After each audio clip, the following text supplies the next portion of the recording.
Hey everyone, thanks for the intro, Matt.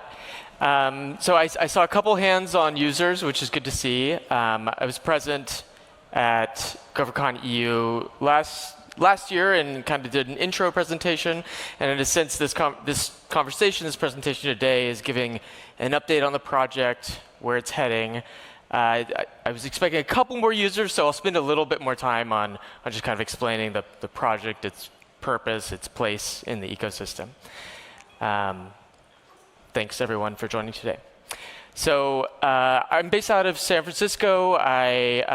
One of the it's not really a running joke because it's, it's I guess spotty in where it's applied. But sometimes if you're hanging out with people, there are no AI zones at some hangout. So people are just constantly talking about AI.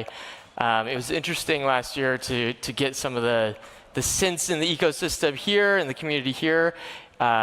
Given the structure of the day, it's obvious that a lot of attention has come into it. Sorry, I have a little pop-up here.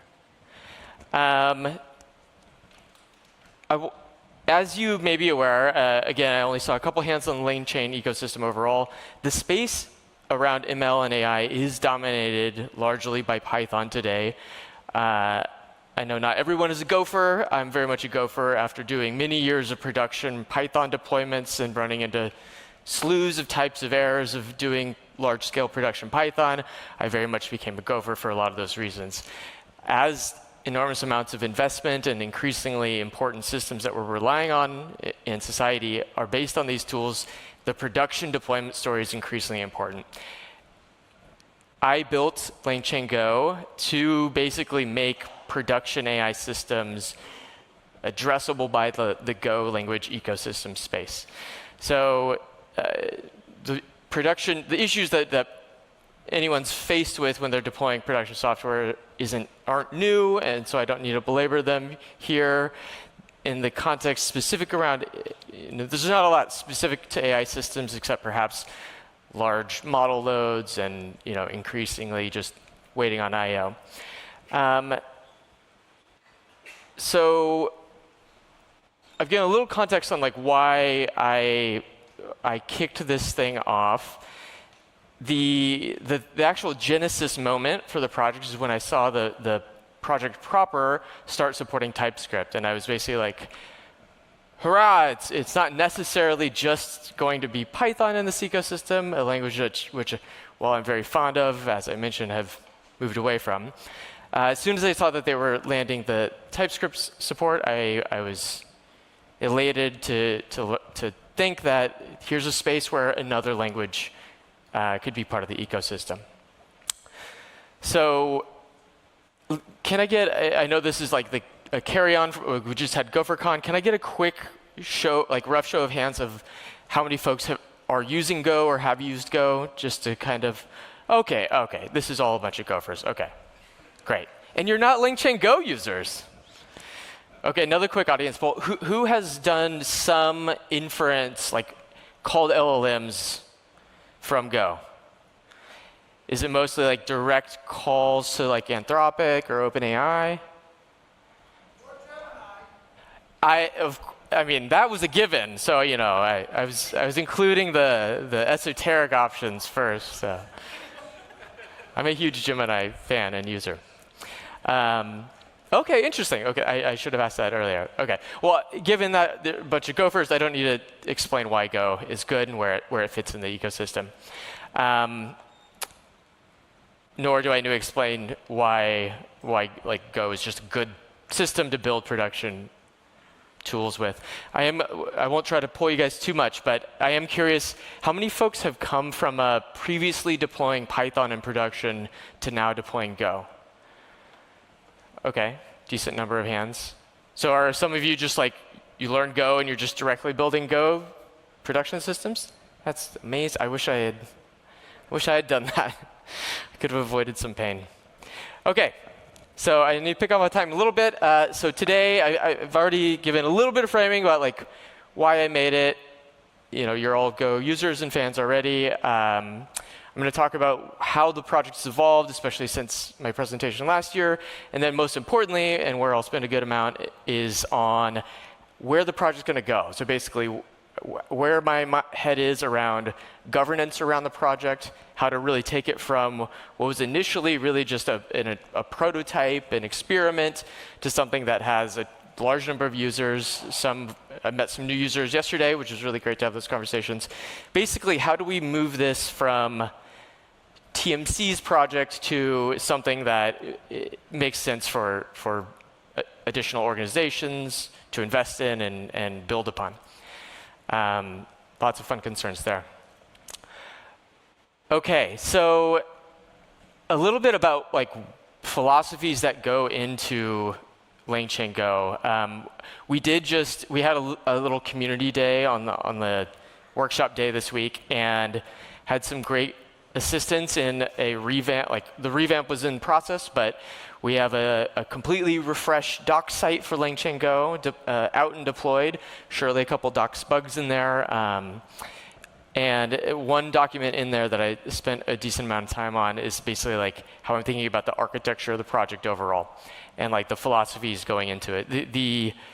While we might not meet these aims in every place, especially since we're pre 1.0 today, we still have the opportunity to align the implementation with the aims. So what is the goal of LangChainGo? Effectively, in short, it is a core set of interfaces that are meant to be very idiomatic in the Go language, that make it easy for folks to program against large language models, which a lot of folks are doing, completion, text completion, chat language models. But we also have there's an embeddings package for working with embeddings models, and then there's a vector store package as well. So we have a plethora, and I'll talk about some of the options we have in there, plethora of different vector store options. So here is, last year I was very bold and had lots of on-stage live demos. Only one of them failed. It was my Ollama demo, and it pains me because I really love the Ollama project. Big fan of everything they're doing. And it was just a small thing I changed right before the presentation. Anyways, not doing live demos today, but just to give you a little flavor of what it looks like. Jonathan, sorry for calling OpenAI instead of Gemini here.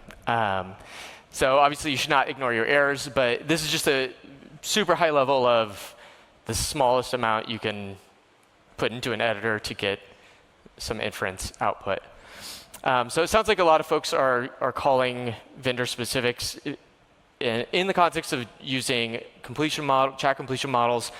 One of the main benefits you would gain by using a project like LangChainGo would be that you have a language-neutral interface to perform those completions.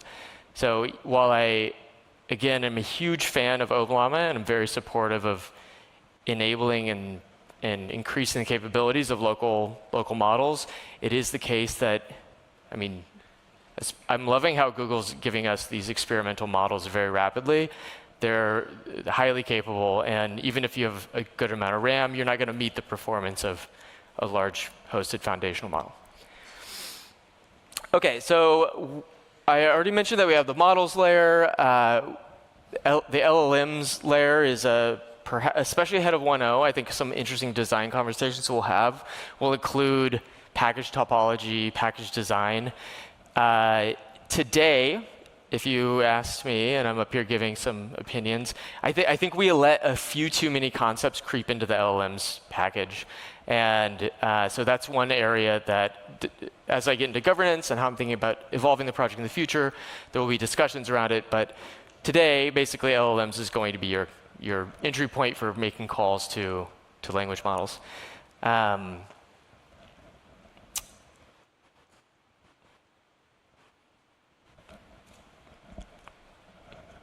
We're all Go programmers.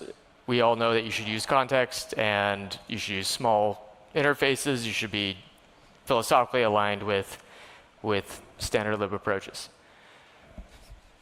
And we aim for all of that. So a little bit about where we I have that date is incorrect there. So where are we at today in terms of growth and contributors? I checked just early this morning, and we are just under 7,000 stars. Not that, it's kind of a silly internet point to gain, but it's a marker of attention and use.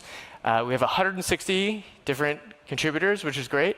And we are up to 18 different providers. And given that we have an OpenAI provider, almost increasingly OpenAI's HTTP spec is like the de facto standard. And so even though pretty much any hosted model out there, you can address or call via LangChainGo. So I think this is, these are markers where we're showing good traction, good adoption, increasing amount of use. A little bit about the providers covered. Basically, if you've heard of them, especially I love the Mistral folks. If you've heard of the provider, you can almost assuredly call it via LangChainGo. Fun recent news in the vector database support. We had some contributions from Google to support AlloyDB. AlloyDB, if you're not familiar, is super cool. It's basically managed Postgres on GCP. Really enjoy that. And we also had contributions from the MongoDB folks. So MongoDB's Atlas has some great support in there as well. And others are supported there. So I don't want to belabor a bunch of numbers here, but basically there's a lot of activity going into the project. But that activity, today the project is primarily maintained by one person, by me. And I'm not working on this in a commercial full-time capacity. It's really an open source project. So, great adoption, great use. However, there has been feedback from the community, which is more than heard that, oh, I'm sorry. That's just more fluff and praise. Sorry, excuse me, I missed a slide here. We'll come back to it, or it's in a couple of slides. This isn't a whole lot new. Basically, most things you want to do in a product or service that's calling out to LLMs and other related models, you're going to have a fine time with Go. I might have actually missed my slide. OK. Apologies for the slide ordering thing. So despite having lots of interest and adoption and contribution, since it is just on me, there has been a bottleneck in getting new changes into the project. And that is true today. Like there's a pile of PRs. So I'm going to, after going through a bit more here, talk about where we're going to head in terms of governance. So sorry, that slide was out of order. Something that just landed, and I landed this as I'm thinking about how to mature and evolve the project further, is the HTTP/RR package, which I actually got from some open source contribution from folks at Google. Is anyone familiar with HTTP/RR? It's a really nifty little package that basically it's a Go testing utility that lets you record and the RR is record and replay traffic against some HTTP API. Testing in LLMs, as you may be aware, is difficult given the reality that non-determinism is almost the de facto default now. So I implemented HTTP. I carefully and happily got heavy inspiration and copied HTTP/RR from some open source work that Google has out, and have, I think, achieved 100% coverage across all of the places in LangChainGo that make HTTP calls. This means that even if you are not, you don't need to run Milvus or pgvector. We have really great test container-based Docker testing, but you don't have to pay for OpenAI tokens or Gemini tokens or whatever tokens to iterate and improve the project. So this has been, even though I just merged it about a week ago, it's already been very useful just to have very, very fast and reproducible tests without having to, it's not just about spending tokens, just dramatically simplifies the testing infrastructure. This not only makes my life easier, it makes every contributor's life much better. Also, the reality is we were just, if there was if it was an open AI specific API and there was no credential present in the environment, we would just skip running the test. That's fine, but tests that are just skipped are not the most value producing. So this I'm really excited about. But again, this is just kind of a stepping stone towards where we're going to go. I have a request for comment up on the project as a GitHub discussion about this proposal. And basically, as I'm looking about how the project has evolved, we support many providers. That has the downside of making our core dependency list in the project longer than I'm comfortable with. The Go toolchain is very smart about pruning unused parts. So if you are not reaching in and using some subsystem in LangChainGo, you don't incur dependencies that you don't actually depend on. That said, I want to, as we reach towards 1.0, drive towards 1.0, I want to basically make the core of LangChainGo as absolutely minimal and small as possible. While probably not achievable, but I would almost just love for it to it can't just be a set of interfaces. It needs to be a little more than that. But this URI-based configuration is basically taking heavy inspiration from database SQL, and especially taking inspiration from Google's Cloud SDK project. Promised I wouldn't pull a whole lot, but are folks familiar with Google's Cloud SDK or CDK? They have a really interesting method where it's basically, I know not everyone loves a string-based means of addressing configuration for some provider implementation, but the way that they've structured it is really nice. This has a number of benefits in that even beyond Go's pruning system, you can be very explicit about what dependencies are even able to enter into your use of the project. It also, here's like a brief imagined example. This API is not finalized, and again, that RFC is up for comment, and there's been some good discussion so far. While this on the surface appears to be just an alternative configuration scheme, it's really about being able to make it so if you don't want to incur any dependencies from provider X when you're not using them, you don't have to. There are some interesting options that this opens up. I was just talking to a user yesterday, and they were basically talking about how today there's no real model router concept in LangChainGo core. Moving to this sort of implementation where there is a easily user-supplied registration of handlers of the beginning parts of these URIs makes it so supplying your own, obviously we would have model router-like implementations in core, but supplying your own more interesting routing becomes very straightforward to do.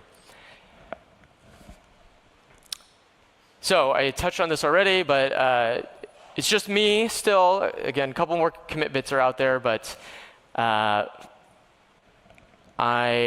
am thinking about these governance evolutions, improving testing infrastructure, improving the dependency management and handling, basically to ensure that the project remains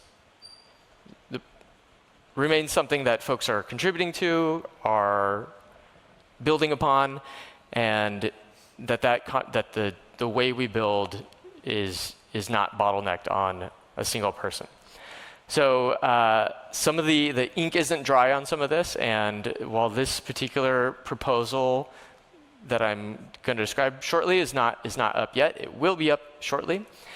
Basically, I'm going to move the project out of just my sole contributor's hands. And the path that I'm basically going to heavily crib from what the Go project proper does in terms of especially around design decision proposal and approval and rejection process. I want to keep, Go's obviously a very large and important project. LangChainGo, much smaller in scope. So we'll be using abridged or simplified forms of processes inspired by the Go project overall. But what I have in mind is in the very short term, so going into, I haven't established the first date of the first meeting. We have had some late meetings on the Discord associated with the project, but basically going to start thinking about formalizing the proposal process. So I'll talk a little bit about some of the known areas that we need to make some design improvements and design decisions, but this proposal process is meant to cover all sorts of types of changes. I mentioned a couple commit bits already are out there. I definitely want to, after getting some of the project structure in place, and just to clarify, any of this and all of this remains very much open invite for folks that are interested in contributing.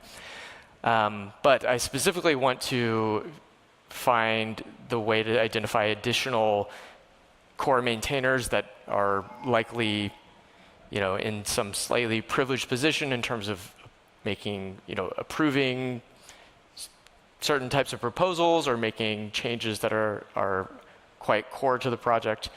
Again, ink not totally dry on that.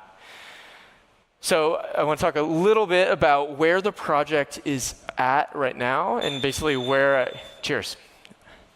Has Matt made that joke today? So this is a bit of an assessment of where the project's at now, where I see some energy into design decision and some alignment will need to go. So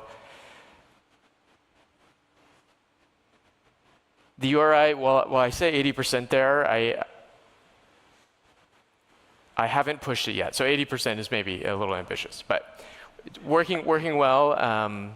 But these are some initial areas that need some attention.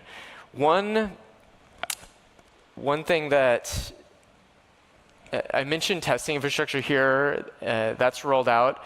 One area that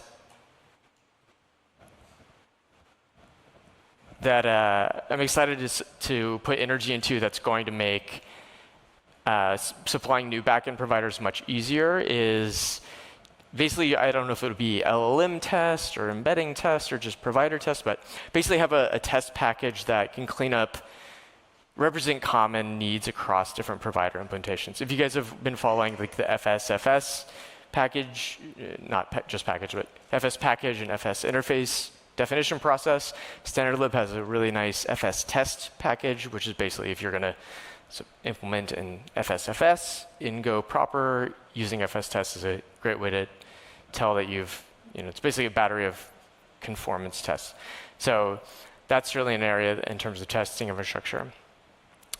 I mentioned error handling is we need to just have it's a tricky thing because every provider is going to be a little different in how they represent different categories of errors, but improving error handling is important. I mentioned package topology here.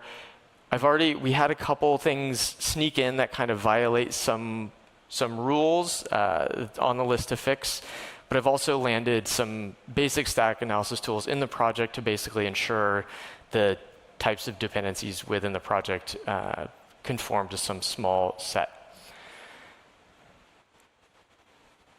Okay, so getting a little close on time, but I definitely want to, there's provider test, FS test. Okay, so I already kind of addressed that.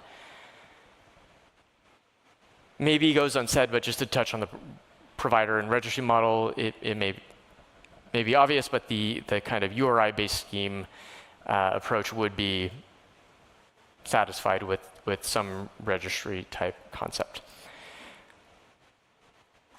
Okay, so another important thing and a pain point that's been described by the project overall, or the community around the project, is basically I've been a little spotty in how frequently I release. It's not the worst thing to point at main or master for a project, but that obviously carries downsides. So something I really want to get in place, and something I would, in terms of the initial process that gets implemented, is establishing a more regular release cadence. I think kind of TBD on how rapidly we want that, but there would obviously be some tooling and automation around the process of generating releases that would rely on.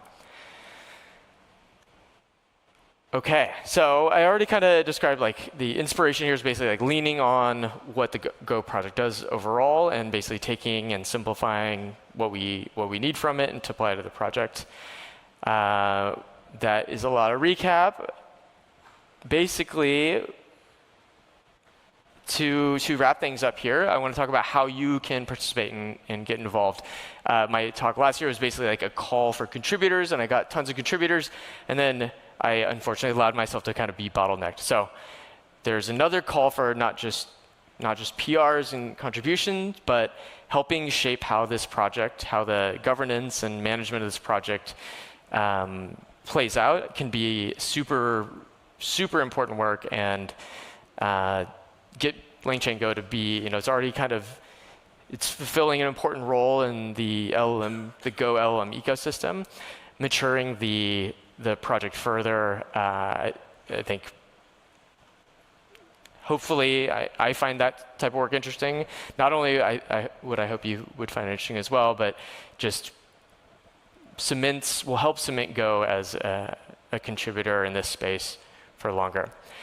OK, I am at time, but I do want to touch on one area that I'm sure you've heard of MCP, and if you haven't, definitely attend Jonathan's talk. Something that I've done some personal MCP library development, but in part because I'm slightly gun-shy around taking on a lot of open source maintenance for this project, have not open sourced that.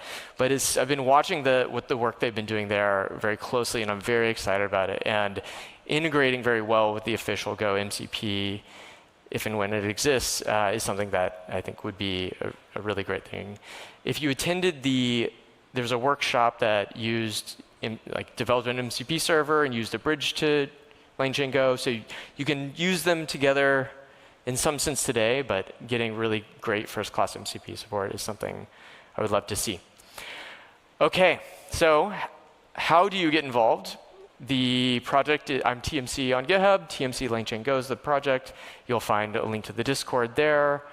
The docs are there. The GitHub discussions are there. Those are all great places to jump in. And then I'm also online, either Twitter, et cetera. So thanks for hearing the project update, and I would really love to get your involvement. Thank you.